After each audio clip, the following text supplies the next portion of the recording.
Loué soit Jésus-Christ, frères et sœurs, en ce mois de juin, le mois dédié au Sacré-Cœur de Jésus.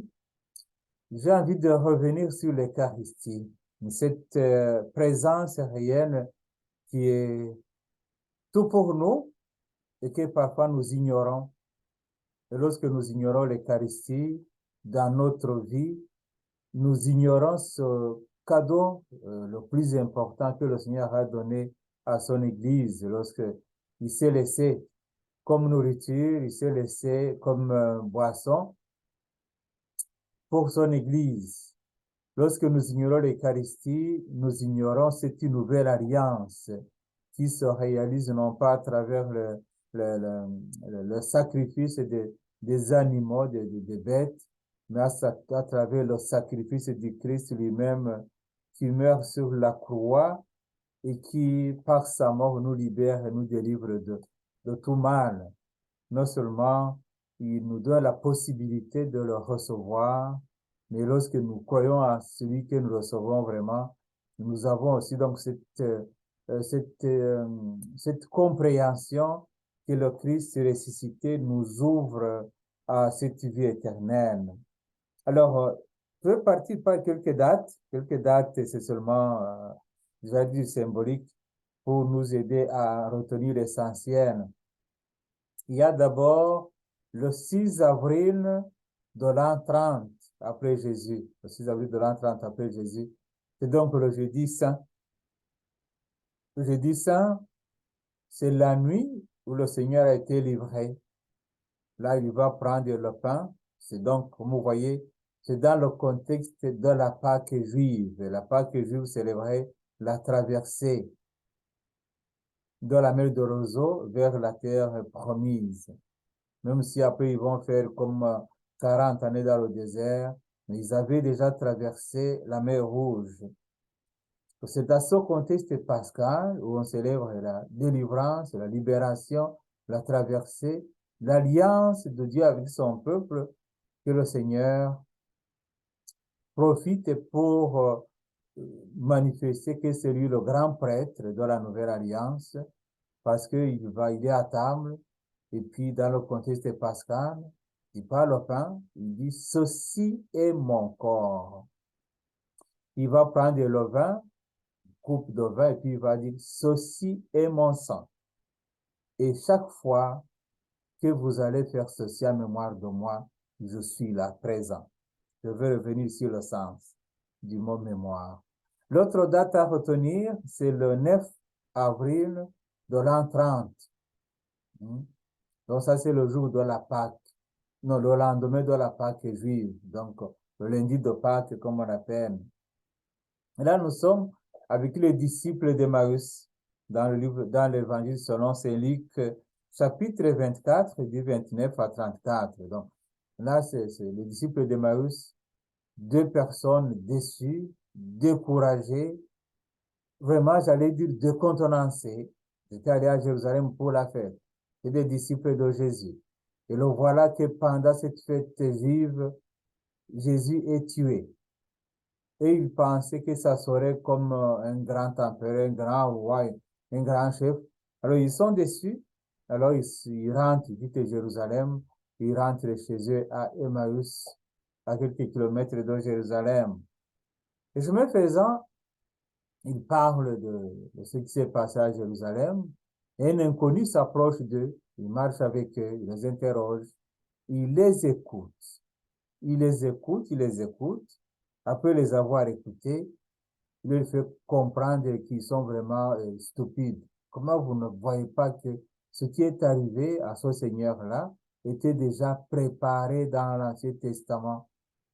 Alors, dans leur démarche, ils arrivent à un point où ils commencent à comprendre et Jésus fait semblant de continuer sa route. Parfois, il le fait, mais il est toujours avec nous. Puis, ils lui disent donc, reste avec nous, car le soir approche et déjà le jour baisse. Il entra donc pour rester avec eux. Quand il fut à table avec eux, ayant pris le pain, il prononça la bénédiction. Et l'ayant rompu, il le leur donna. Alors leurs yeux s'ouvrirent, ils le reconnurent, mais il disparut à leur regard. Ils se dirent l'un et l'autre, notre cœur n'était-il pas brûlant en nous, tandis qu'ils nous parlaient sur la route et nous ouvraient les Écritures. Et à l'instant même, ils se levèrent et retournèrent à Jérusalem. Ils trouvèrent réunis les 11 apôtres et leurs compagnons qui leur dirent, le Seigneur est réellement ressuscité. Il est apparu à Simon-Pierre. J'allais dire que justement, la première messe, c'est celle qui a présidé le Seigneur lui-même, c'était le jeudi saint. La deuxième messe que le Seigneur lui-même va présider, c'est le jour de la résurrection avec les disciples de Maüs. Lorsqu'il prend le pain, il fait les mêmes gestes que le jeudi saint, et puis les disciples le reconnurent à travers la fraction du pain. Alors, depuis le jour de la Pentecôte jusqu'à aujourd'hui, chaque jour, des mêmes cœurs, les vrais disciples fréquentent le temple, donc l'église, ils ont le pain dans les maisons, ils prennent le repas avec allégresse et simplicité de cœur. Ça, c'est Actes chapitre 2, verset 24, verset 46, que je paraphrase. Donc, les disciples, après la Pentecôte, ils se réunissent dans le temple, mais chaque jour, dans la maison, ils font la fraction du pain. C'est-à-dire, ils vont rompre le pain, c'est-à-dire, ils font la messe. Chaque famille, ou quelques familles ensemble. Chaque jour. Donc, ça, c'est pour nous dire que le chef de famille, il est conscient qu'il faut qu'il refasse les mêmes gestes que Jésus faisait, que Jésus a fait le jeudi saint. Voyez-vous, c'était avant la composition du Nouveau Testament. C'était avant la décision de qu'est-ce que c'est la Bible. C'était avant la prédication peut-être externe de l'évangile, de la bonne nouvelle. La fraction du pain, c'est-à-dire l'Eucharistie, était toujours célébrée. Et depuis, quand ils ont été chassés du temple, les disciples, ils vont commencer à célébrer la Pâque du Seigneur, le lundi, le premier jour du sabbat. Donc, disons le 8e jour, comme on dit, donc c'est-à-dire le jour après le sabbat, ils vont commencer à célébrer l'Eucharistie, et cela jusqu'aujourd'hui. Là, ceux qui retournent en arrière, comme qui vont célébrer le sabbat, on dirait qu'ils sont encore dans l'Ancien Testament. Nous célébrons le dimanche parce que c'est le jour de la résurrection du Seigneur, et c'est le jour aussi qui nous a envoyé le Saint-Esprit. Alors, depuis que les disciples sont sortis du temple, ils ne sont plus retournés célébrer le sabbat. Ils ont commencé à célébrer la résurrection du Seigneur. Donc, et je vais insister sur l'aspect justement que c'est chaque jour qu'ils pouvaient célébrer la Pâque du Seigneur. Alors, et c'est quand même normal, hein, parce que justement, euh, comme tous les jours, on doit pratiquer l'enseignement, tous les jours, on doit pratiquer la communion fraternelle, la charité fraternelle. Tous les jours, on doit prier comme chrétien, comme chrétienne. Alors, pareillement, tous les jours, on va rompre le pain avec la même fréquence. Donc, c'est pour dire que justement, le prêtre, l'évêque, ils doivent célébrer tous les jours l'Eucharistie parce que justement, chaque jour, il faut rompre le pain et la communauté peut se réunir autour du prêtre chaque jour qui va rompre le pain, qui va célébrer l'Eucharistie. Et comme vous voyez, c'est ce qui va être comme à la base, du début de l'Église. Ils vont commencer à se rassembler pour rompre le pain. Vous voyez dans l'Acte des Apôtres, chapitre 20, verset 7, on dit que le premier jour de la semaine, nous étions rassemblés pour rompre le pain. Donc, c'est pour dire que, en fait, euh, rompre le pain va être comme une activité essentielle Je vais y revenir parce que c'est rendre présent le Seigneur dans la communauté. Alors, ils se réunissent spécialement comme communauté de croyants le premier jour de la semaine, ce que nous appelons aujourd'hui justement le dimanche, pour rompre le pain. Et plus tard, justement, dans l'Exode, qu'on dit, je vais à la messe, ou je veux participer au sacrifice de la messe. Ça implique, ou ça inclut l'écoute de la parole de Dieu, la prière, donc ça dit la prière en parole et puis en hymne. Ça implique la communion fraternelle, on est là comme communauté, comme frères et sœurs, mais ça implique que surtout la fraction du pain. On ne peut pas dire j'ai été à la messe s'il n'y a pas de communion, s'il n'y a pas de prêtre. Il y a une célébration de la parole, oui. Il y a une liturgie, il y a un culte. Mais quand on parle de messe, ça implique tout cela. C'est ça depuis la naissance de l'Église jusqu'à la fin du temps, parce que l'Évangile ne va pas disparaître. Donc, ça, c'était comme un peu une petite introduction. Donc, on fait ça. Truc seulement essentiel qu'on doit se rappeler. Ça ne vient pas de la tête. C'est la volonté du Christ qui a demandé à son Église, il a commandé à son Église de célébrer l'Eucharistie. Mais dans le contexte pascal, on comprend que le Christ nous fait une nouvelle alliance avec nous.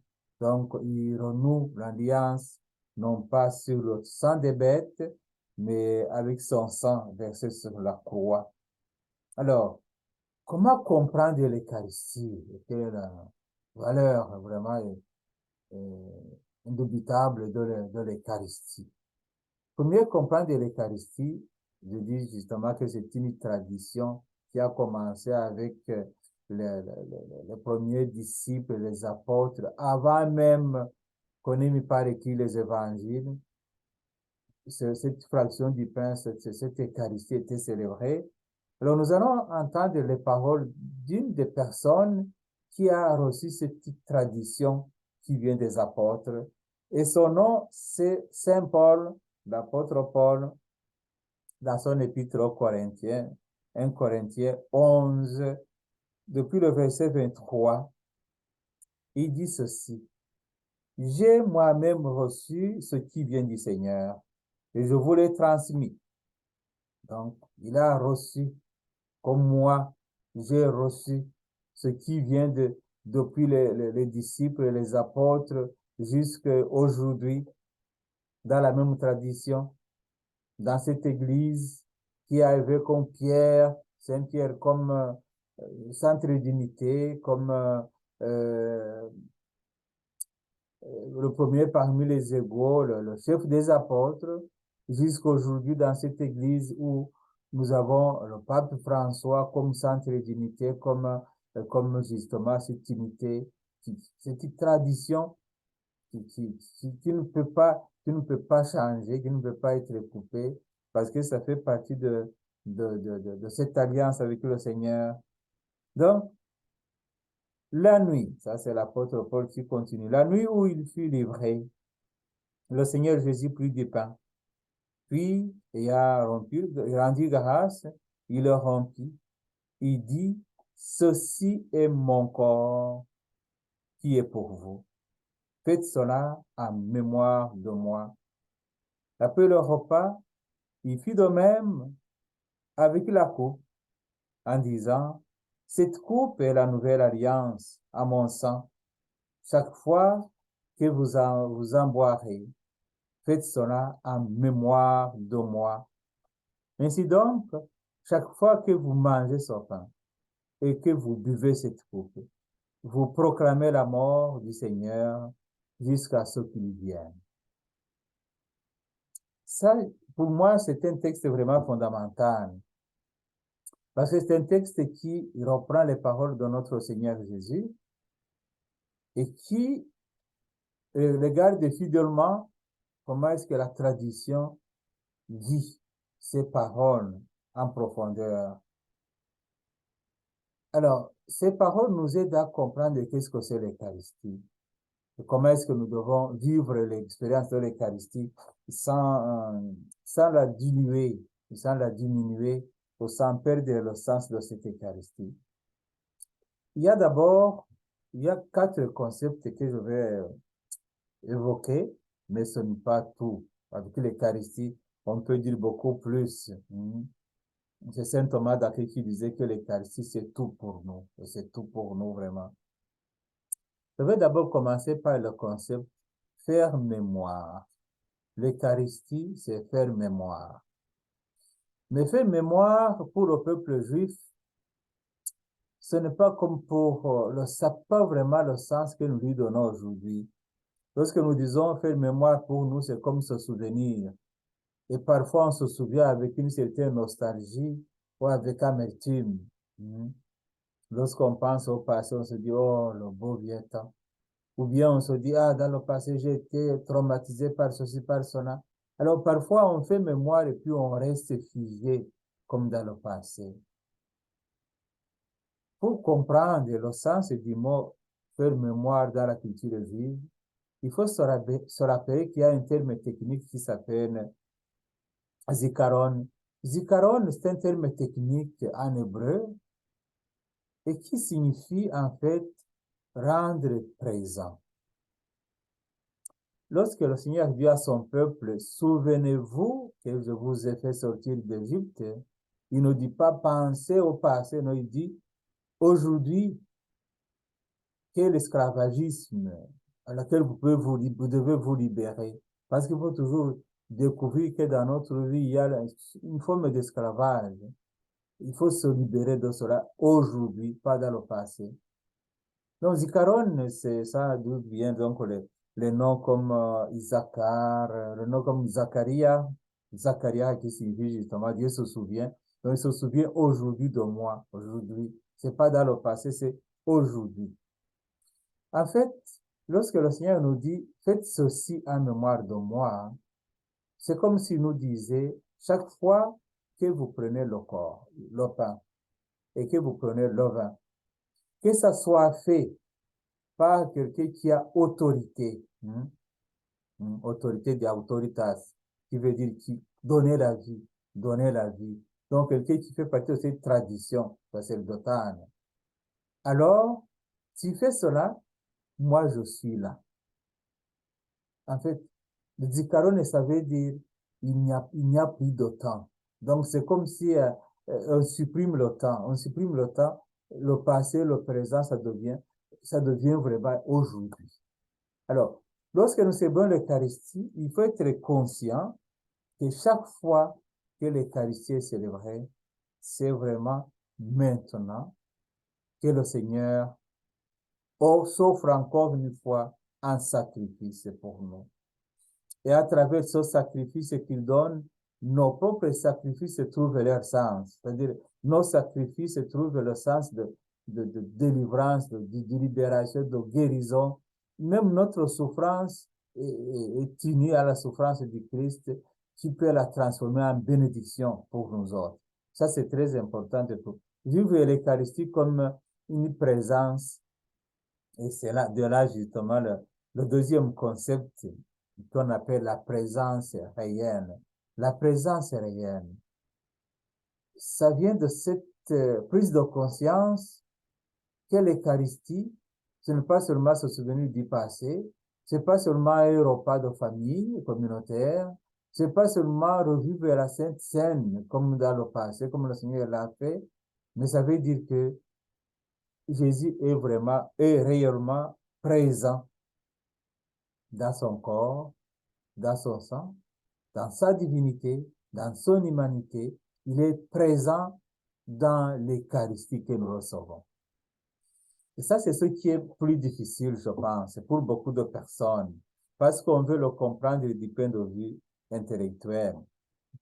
Et c'est pas pour rien que nous célébrons la fête du Saint-Sacrement après la Pentecôte. C'est pour que le Saint-Esprit vienne nous expliquer ce que nous ne pouvons pas comprendre par notre intelligence, bien sûr, qui a ses limites, comme toute intelligence humaine. Alors, ça vient des paroles même de Jésus. Parce que ce qu'il a dit aux Juifs, l'évangile de Jean, chapitre 6e, je vais prendre quelques versets, mais vous pouvez lire tout le chapitre parce que ça commence par un miracle multiplication des pains. Puis la suite, les gens vont suivre Jésus et puis à la fin, il va dire, écoutez, là, vous ne me suivez pas ce que j'ai donné des pains, vous avez mangé à votre satiété. Maintenant, là, cherchez plutôt le pain qui ne passe pas avec le temps. Et ce pain, c'est moi. Voilà, ce pain, c'est moi. Et là, il dit, au verset 35, 53, Amen, Amen, je vous le dis, si vous ne mangez pas la chair du Fils de l'homme, si vous ne buvez pas son sang, vous n'avez pas la vie en vous. Celui qui mange ma chair et boit mon sang a la vie éternelle, et moi je ressusciterai au dernier jour. En effet, ma chair est la vraie nourriture, et mon sang est la vraie boisson. Celui qui mange ma chair et boit mon sang demeure à moi, et moi je demeure en lui. Ah, des paroles très fortes. Devant de telles paroles, comme les Juifs, lorsque Jésus a dit ça, on dit que la plupart ont préféré le quitter. Comme ça, il est resté avec ses apôtres seulement. Mais eux aussi se questionnaient. Et puis, quand ils se questionnaient, le Seigneur a dit, est-ce que voulez-vous partir vous aussi? Donc, c'est ça. Ils ont dit, à qui irions-nous, Seigneur? Belle parole de Saint-Pierre. Tu as les paroles de la vie éternelle. Nous avons cru. Et nous t'avons suivi. Voilà. On ne peut pas comprendre immédiatement cela, mais ce sont des paroles de la vie et de la vie éternelle. La tendance, justement, c'est fuir ces paroles. C'est ce qui arrive dans beaucoup de chrétiens et de chrétiennes, peut-être autres que catholiques. Ils vont dire non. Jésus, c'est tout à fait symbolique, là. C'est pas vrai. C'est une façon de dire. Mais d'autres, même parmi les catholiques, ben, il paraît que dans certains pays d'Occident, seulement 30% croient à la présence réelle de Jésus dans l'Eucharistie. Et on dit que parmi eux, il y a même des prêtres et quelques évêques. Donc, s'ils ne croient pas vraiment que Jésus soit présent dans l'Eucharistie, ce sont des paroles qu'on ne peut pas comprendre avec seulement notre tête. Et là, je pense que si on y va sérieusement, dans la puissance de ces paroles de Jésus, on peut aussi se questionner si nous croyons, parce que par le baptême, le Seigneur nous dit baptiser au nom du Père, du Fils et du Saint-Esprit. On peut se dire alors, si je ne crois pas que Jésus est présent dans l'Eucharistie, alors je vais dire que les paroles du baptême n'ont pas aussi la force que. Donc, par le baptême, je ne suis pas devenu enfant de Dieu. C'est symbolique. Alors, on peut aussi aller plus loin et se dire, écoute là, ben, parce que lorsque nous venons lorsque nous allons nous confesser nos péchés, le prêtre te dit, je pardonne tous tes péchés au nom du Père, du Fils et du Saint-Esprit. Et en sortant du confessionnal ou bien de là où le prêtre se trouve, je suis convaincu que je suis pardonné, à moins que je doute justement de la puissance du sacrement. Pour le mariage, on dit, ce que Dieu a uni, que personne ne le sépare, et puis on le bénit après les paroles de consentement. Et puis, ils sont conscients, j'espère, qu'ils deviennent ni-même chers. Alors, ça, c'est la faute de ce qu'on appelle le sacrement. Le père disait ex opere operato. C'est-à-dire, ça fait ce que ça dit automatiquement. Ça fait ce que ça dit automatiquement. Alors, si tu penses que la messe est plutôt symbolique, alors c'est ça ce que tu reçois. Tu reçois le symbole, mais pas le Christ. Et c'est dommage. Parce que Jésus ne peut pas entrer dans un cœur qui ne croit pas en sa présence. En fait, nous recevons ce que nous croyons. Vous savez que le jeudi saint, Judas aussi, il a communié, mais on nous dit que c'est pas Jésus qui est entré, c'est le diable qui est entré en lui. Alors, c'est pour dire que notre foi, j'allais dire que les miracles ne créent pas la foi, mais notre foi crée des miracles. Ce que je crois, c'est ce que je reçois. Si je crois fermement que Jésus est présent dans l'Eucharistie, alors c'est lui que je vais recevoir. Et toute ma vie va changer. Je vais y revenir plus loin. Parce que quand tu crois que Jésus est présent dans l'Eucharistie, euh, tout devient différent, quoi. Tout devient différent. Il est présent substantiellement. Vous savez, le concept, ça c'est le troisième concept, la transsubstantiation. Moi, quand j'ai étudié ça en théologie, je répétais ça comme séminariste, la transsubstantiation. Mais ça semble un terme bizarre, mais le sens est clair. Les substances sont transformées. Donc devant nous, nous voyons le pain encore, mais devant Dieu, c'est son Fils. Devant les saints, c'est le Fils de Dieu. Conçu par l'œuvre de l'Esprit Saint, né de la Vierge Marie, mort et ressuscité pour nous. Donc, c'est la substance a été transformée devant Dieu. On peut faire les mêmes comparaisons. Lorsque toi, comme baptisé, tu te promènes avec une personne non baptisée, celui qui vous regarde, vous êtes les mêmes personnes. Et c'est vrai, on est les mêmes personnes. Mais substantiellement, toi, tu n'es plus la même personne. Parce que par le baptême, tu es devenu enfant de Dieu. Tu es né de nouveau. Tu es né de nouveau. Et la porte du ciel s'ouvre pour toi. Parce que déjà, tu portes cette vie de Dieu qui grandit en toi. C'est pour cela qu'il faut continuer à faire la mission d'évangéliser les non-baptisés pour les amener justement et aussi à entrer dans cette vie nouvelle que nous avons reçue à travers le baptême. Mais visiblement, tu es le même. Vous êtes les mêmes personnes. Mais devant Dieu, devant la grâce, devant les saints, même devant Satan, il sait que tu n'es plus la même personne. C'est que tu n'es plus la même personne parce que par le baptême, tu as une protection. Tu es marqué du sang de la vie pour toute ta vie. Alors, la même chose aussi justement pour l'Eucharistie. Hein. Nous pouvons douter que Jésus soit présent dans l'Eucharistie, mais Satan, lui, le sait. Le diable sait que Jésus est présent dans l'Eucharistie. Vous allez voir que toutes ces religions sataniques, je dis bien religion, parce qu'il y en a vraiment qui donnent leur vie à Satan. Il y a maintenant des rencontres des satanistes, et puis c'est public là, ils ne cachent plus ça. Donc, des satanistes, toutes ces rencontres obscures, hein, ils, ils cherchent le style consacré pour désacraliser cela. Ils vont voler les hosties dans les églises. C'est pour cela que pour la communion, il faut beaucoup faire attention, voir si vraiment l'hostie a été consommée. Dans le passé, l'obligation de communier sur la langue était là. Et une des raisons, c'est que justement, les gens peuvent voler les hosties. Et puis, il y en a qui les volent. Donc, pourquoi est-ce que les satanistes vont utiliser les hosties consacrées? C'est pour désacraliser. C'est ça, justement, c'est pour perdre le sens de ce qui est sacré pour nous. Hein. C'est une profanation. C'est une profanation. C'est une forme de blasphème contre le corps du Christ.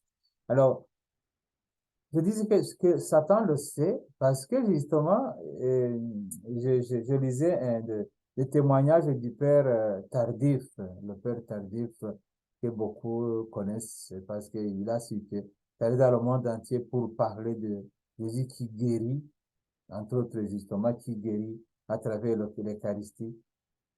Alors, il a donné un exemple que j'ai trouvé intéressant, c'est que un sacristain s'est donné la peine parce que comme il était sacristain, certaines personnes qui sont dans des sectes sataniques, ils venaient le demander s'il peut lui donner un peu d'hostie. Une fois, il est comme tombé dans le piège parce que c'était payant, il recevait un peu d'argent, mais il a donné les hosties non consacrées. Les hosties non consacrées. Les satanistes sont partis, ils ont utilisé le pain, parce que ça c'est l'eau et la farine, c'est tout. Ils ont utilisé le pain, et puis ils ont vu que ça ne fait pas l'effet comme ce qu'ils attendaient. Et puis ils ont préféré justement revenir et puis gronder le sacristain. Voyez-vous, Satan, lui, il le sait, il sait que Jésus est présent dans l'Eucharistie. Et l'autre preuve, c'est qu'il s'arrange pour combattre la messe.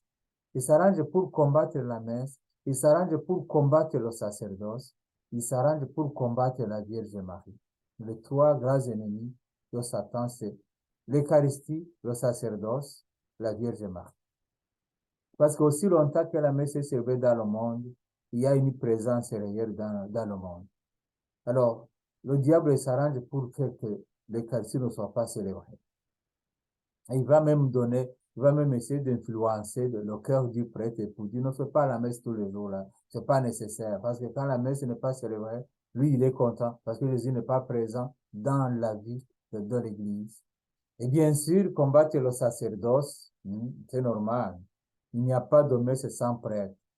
Alors, la diminution des prêtres devrait nous interpeller aussi. Ou bien, c'est parce qu'on a obéi au Satan, ou bien c'est parce que le Seigneur nous dit, écoute, je vous ai donné un don extraordinaire, mais qu'est-ce que vous avez fait de ce don que je vous ai donné?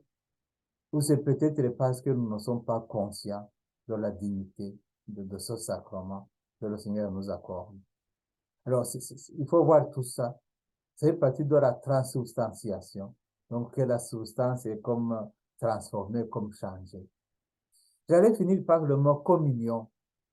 Quatrième concept important du point de vue de l'Eucharistie. La communion.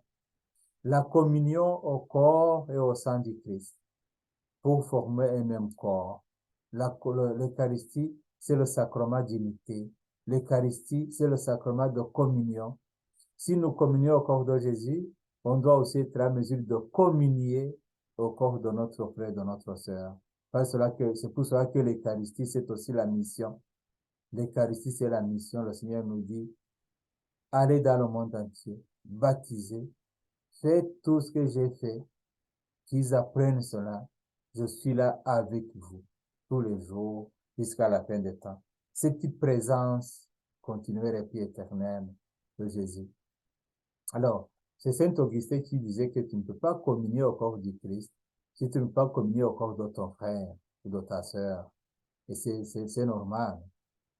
Souvent, on n'y pense pas. Il y a parfois des personnes qui ne peuvent pas se donner la paix dans l'église, mais qui s'avancent quand même pour communier. Donc, ils marchent parallèlement, ils ne peuvent pas se toucher ou se parler, mais ils vont communier au corps du Christ et puis au retour, je l'ai signalé, le Christ n'entre pas. Le cœur qui a la haine, le Christ n'entre pas. Jésus est catégorique là, lorsqu'il nous dit, écoute, retourne avec ton offrande, va te réconcilier avec ton frère ou ta sœur, et puis reviens donner ton offrande. Autrement, reste avec ton offrande. C'est ça. Donc, ça devient comme la communion. Alors, c'est important de penser à l'Eucharistie comme communion. Là où il y a la communion, il y a la fête, il y a la communion, il y a la joie. Là, il y a la communion, il y a la cohésion, il y a la communication. Donc, ça va ensemble. Alors, quels sont les fruits de la participation à la messe avec conscience que Jésus est présent vraiment dans l'Eucharistie? Il y a d'abord les vocations. Les vocations. Le Seigneur nous dit, priez le maître de la moisson d'envoyer des ouvriers à sa moisson. Premier fruit, les vocations. Les vocations au sacerdoce, parce que justement, il n'y a pas de messe sans prêtre, mais aussi vocation familiale, des familles qui sont capables d'avoir des enfants qui vont devenir des prêtres pour l'Église, des enfants qui vont continuer à perpétrer ce sacrifice unique du Christ. Alors, c'est pour cela que la vocation naît dans la famille. Lorsque la famille est consciente de l'importance de l'Eucharistie, ils vont à la messe ensemble, ils prient ensemble, ils partagent tout ensemble, alors ils peuvent aussi être en mesure de dire, écoute, on va prier pour que les vocations commencent dans notre maison, pour que ce sacrifice du Christ puisse se perpétrer dans le temps. L'autre chose, c'est la prise de conscience. Ça, c'était notre fruit. La prise de conscience de celui que nous recevons. Donc là, on participe activement à l'Eucharistie. On prend conscience qu'on ne reçoit pas un objet, qu'on ne reçoit pas une idée, qu'on ne reçoit pas un symbole, qu'on ne reçoit pas quelque chose. On reçoit le Christ Jésus, le ressuscité. Et ce Jésus que nous recevons, il est le même partout où l'Eucharistie est célébrée, en Europe, en Afrique, en Asie, en Amérique, que ce soit dans un petit village, dans une basilique, dans une cathédrale, que dans une petite église de paille, là où l'Eucharistie est célébrée, c'est toujours le Christ qui est présent. Et c'est lui justement que ceux qui communient reçoivent. Alors, quand nous prenons conscience que c'est lui que nous recevons, nous avons aussi une attitude pour, pour communier. Je ne vais pas insister là-dedans, mais nous savons qu'il y a des conditions pour une bonne communion. Donc, justement, si tu dois accueillir quelqu'un d'important, il y a une façon que tu te prépares dans ton corps, aussi l'habillement, l'âme. Là, tu es comme en attente, là, en attente pour recevoir, pour accueillir. Donc, prendre conscience de celui que nous recevons. Parce que ça transforme qui nous sommes. Nous devenons le corps du Christ. Alors, justement, je dis que notre attitude vis-à-vis de ce sacrement change. Donc, il y a quand même un comportement. Si tu es conscient que dans l'église, il y a la présence réelle du Christ, tu ne peux pas transformer l'église en une sorte de centre d'achat ou de, je sais pas, une maison de théâtre. Il y a une façon d'entrer dans l'église, il y a une façon de respecter où tu es, il y a une façon de prendre le temps pour prier, pour méditer sur cette présence. Donc, il faudrait apprendre la génuflexion, savoir j'entre dans l'église, signe de la croix. Donc, je laisse l'extérieur, j'entre devant le Saint. Je suis devant le Saint des Saints. Je suis devant le Saint par excellence. Alors, il y a une attitude. Mais ces attitudes-là, dans la prière, dans la compréhension, dans la façon d'être, me poussent à la mission. C'est-à-dire, j'ai comme le besoin, je sens comme le désir que tout le monde arrive à connaître celui-là même qui nous a sauvés. C'est justement la communion te porte à la communication, à aller communiquer, communier les autres. Il y a le désir de vivre toujours avec Jésus. Reste avec nous, Seigneur, car le jour baisse. Parfois, c'est dans la matinée, parfois, c'est le soir, parfois, c'est dans les difficultés, dans la maladie, dans des situations de solitude. Tu veux vivre avec Jésus, avoir le besoin de vivre avec lui. D'où le souci de communier le plus souvent possible à cette présence, à ce Jésus qui est avec nous. Alors, évidemment, ça pousse à l'adoration. Ça pousse à l'adoration. Il y en a qui pensent ou qui prêchent que l'Eucharistie est seulement fait pour être consommé. Bon, il y en a des champions de cela. C'est comme si c'était un culte protestant. Donc, c'est comme pour dire là, on communie et puis c'est fini. Non, attention. Le Christ ne s'envole pas. Il est toujours présent dans les hosties consacrées. Il est toujours présent dans l'Eucharistie. Alors, si je veux vraiment demeurer devant lui, cette présence me sauve.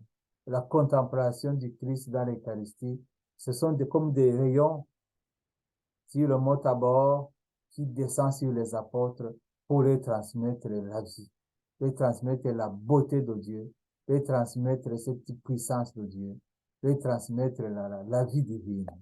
Alors, c'est pour cela qu'on peut faire la communion spirituelle, parce qu'on sait que Jésus, malgré tout, il vient si je suis devant lui. Avoir un angle pour l'adoration, prendre le temps pour l'adoration. C'est très, très important parce que Jésus, il est présent dans l'Eucharistie. Il est présent dans l'Église. Et là, si nous prenons la conscience justement que Jésus est présent dans l'Église, il y a la conscience de l'Épître aux Hébreux, chapitre 13, verset 8. Ça dit, Jésus-Christ, hier et aujourd'hui, est le même, il est pour l'éternité. Donc, je prends conscience que le même Jésus qui a créé l'Eucharistie, le jeudi saint, le même Jésus qui est mort sur la croix, le même Jésus qui est ressuscité, le même Jésus qui est à la droite de son Père, celui qui m'a dit qu'il est toujours avec moi jusqu'à la fin des temps. Et c'est le même Jésus qui passait par toi en faisant le bien. Alors, je veux prendre conscience que le Jésus est toujours le même. Celui qui faisait les miracles, qui guérissait les malades, qui donnait la vue aux aveugles, qui donnait l'ouïe aux sourds, celui qui ressuscitait même les morts, il est le même. Celui qui prêchait dans les rues, celui qui passait partout en faisant il est toujours le même. Alors, si je suis conscient de cela, je vais le recevoir. Il devient en fait le médicament pour la vie. Il y a des saints qui disaient que Jésus, c'est le médicament pour notre vie. Et c'est pour cela qu'aujourd'hui, lorsqu'on fait la procession eucharistique, justement dans des groupes de prière ou dans des rassemblements, méga rassemblements, on fait la procession du corps du Christ. Alors, il y a toujours des gens qui guérissent. Mais à chaque messe, Jésus guérit. Et il faut être conscient que je vais à la messe pour demander une guérison, pour rendre grâce pour le don reçu de Dieu. On ne devrait pas monter vers la messe sans intention qu'on apporte au Christ, parce qu'il est là, il est présent. Alors, quand je prends conscience de ça, je sais que le même qui passait par toi en faisant le bien, il est en train de passer même aujourd'hui en faisant toujours le bien. En faisant toujours le bien. Alors, il y a une attitude là, je dois me préparer pour accueillir son maître d'unité. L'Eucharistie, donc, le même Christ qui est célébré partout dans le monde, c'est le même Christ qui nous attend aussi. Là, je parlais du désir de vivre éternellement avec Jésus. C'est ça. Quand tu reçois le Christ, tu aimerais vivre toujours avec lui. Alors, ça devient à nous ce désir de l'éternité. Même quand vient le moment de passer dans ce monde vers le Père, comme Jésus l'a dit, comme il l'a fait, toi aussi te dis, maintenant je veux vivre avec celui qui m'a aimé de l'éternité. Comme Thérèse de l'Enfant Jésus qui disait, je ne meurs pas, j'entre dans la vie qui commence justement, j'allais dire, quand on entre justement dans l'éternité, ou qui est complété quand on entre dans l'éternité. Alors, combien de fois dois-je célébrer l'Eucharistie? Combien de fois dois-je communier? J'allais poser la question autrement, comme pour donner une réponse. Combien de fois les Juifs devraient manger la manne dans le désert? Parce que la manne symbolisait l'Eucharistie que nous recevons. Combien de fois je dois prier? Combien de fois je dois écouter la parole et la parole de Dieu? Combien de fois je dois faire la charité? Alors, j'allais répondre le plus souvent possible.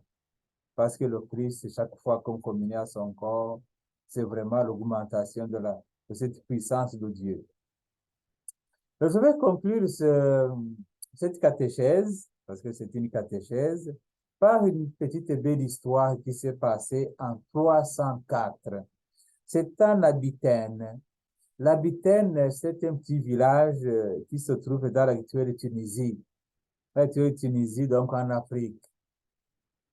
L'empereur Dioclétien, il avait donné l'ordre de ne plus célébrer la messe, se rassembler le dimanche pour les chrétiens. Et ceux qui seront arrêtés, qui se célèbrent le dimanche, ils vont passer par la mort. Donc, ça devient justement le martyr. Alors, à Abitaine, ils sentent le besoin, le désir de communier. 49 chrétiens,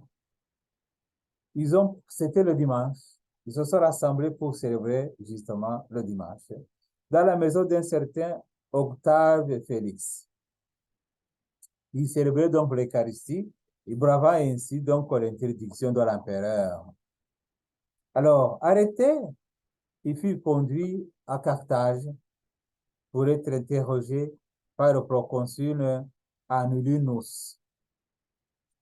La réponse parmi d'autres qu'un certain Emeritus donna au proconsul qui lui demandait pourquoi ils avaient transgressé l'ordre sévère de l'empereur, il répondit. Donc, ce Meritus, il répondit, Sine Dominico non possumus. Sine Dominico non possumus. C'est-à-dire, sans le dimanche, nous ne pouvons pas vivre. Sans l'Eucharistie, nous ne pouvons pas vivre. Et puis, il conclut en disant, les forces nous manqueraient pour affronter les difficultés quotidiennes et ne pas succomber. Bien sûr, après d'atroces supplices, les 49 furent martyrisés à Abitène et c'est un bel exemple de témoignage de foi jusqu'à la fin parce qu'ils ont dit non. S'il n'y a pas de dimanche, on ne peut pas vivre. Alors, c'est vrai qu'aujourd'hui, peut-être vous n'aurez pas les empêches qui vont vous empêcher d'aller prier, même si dans certains pays, justement, ça existe. Mais il suffit de penser, par exemple, au coronavirus. Qu'est-ce qui s'est passé et combien parfois les chrétiens cherchaient vraiment éperdument l'Eucharistie pour communier parce que sine Domenico non possumus. S'il n'y a pas de dimanche, nous ne pouvons pas vivre. Nous ne pouvons pas vivre. Alors, combien de chrétiens baptisés, confirmés ou qui ont fait la communion, qui ne pensent jamais à se lever le dimanche, le jour du Seigneur? Ça montre justement la perdite, la perte de la puissance de la foi en l'Eucharistie. Voyez-vous, souvent on va dire, mais là, on manque de vocation, on va dire là, la pratique dominicale, ça a diminué, on va dire là, mais là, mais la raison, c'est que, en fait, il n'y a pas une bonne animation musicale. C'est que parce que là, le prêtre, il est très fatigué, il est fatigant, et puis dans ses homélies, on dort. C'est parce que, ah bon, l'église est loin, c'est parce que, on trouve toujours des raisons, mais la raison majeure, c'est la perte de la foi. C'est la perte de la foi. Parce que si on a la foi dans cette présence réelle du Christ, on se précipiterait pour recevoir ce médicament de la vie éternelle. Alors, nous sommes invités, justement, comme le dit le pape Benoît XVI. Il faudra lire dans son livre, un de ses livres, là où il parle vraiment de l'importance de l'Eucharistie. Pape Benoît XVI, qui développe cet aspect, cette dimension de l'Eucharistie, surtout lorsqu'il nous rappelle que l'homme ne vit pas seulement de pain, mais de toute parole qui vient de la bouche du Seigneur. Les empereurs qui nous empêchent aujourd'hui d'aller pour le célébrer le dimanche, ce sont les préoccupations de la vie et ce sont l'emploi. Mais c'est surtout ce que je vois dans certains pays, comme ici où nous sommes, c'est que le dimanche, c'est là où on met toutes les activités des enfants. Les enfants, ils ont le sport, ils ont la natation, ils ont le hockey, ils ont la danse, ils ont ceci, cela. Alors, c'est ce que les parents disent, mais alors, qu'est-ce qu'on fait? Voilà. Sine Domenico non possumus. Nous ne pouvons pas vivre s'il n'y a pas de dimanche. S'il n'y a pas de dimanche. Alors, la prise de conscience de la puissance de l'Eucharistie, ça nous ramène à cet essentiel-là. C'est vrai, l'Eucharistie comme communauté, c'est par, j'allais dire que c'est par obéissance. C'est pour obéir à ce que le Seigneur nous a demandé. Le mot obéir a perdu son sens parce qu'aujourd'hui, obéir, ça devient comme obligation, ça devient comme soumission. C'est sa soumission. Soumission, non. Obéir vraiment, obed audire. Obed audire. Ça signifie prêter l'oreille. Ça signifie écouter debout comme un homme, écouter debout comme une personne qui dit, d'accord, j'y vais. Il faut d'abord écouter. Alors, le Seigneur nous a demandé de l'écouter. Et si nous voulons vivre vraiment l'Eucharistie, écoutons le Seigneur. Alors que ce Seigneur nous accorde la grâce de le comprendre et surtout nous accorde la grâce de la prière pour bien vivre l'Eucharistie comme une rencontre, non pas comme une obligation, mais plutôt comme une rencontre d'amour et de joie où nous formons la communauté pour marcher ensemble vers l'éternité. Qu'il vous bénisse au nom du Père et du Fils et du Saint-Esprit. Amen.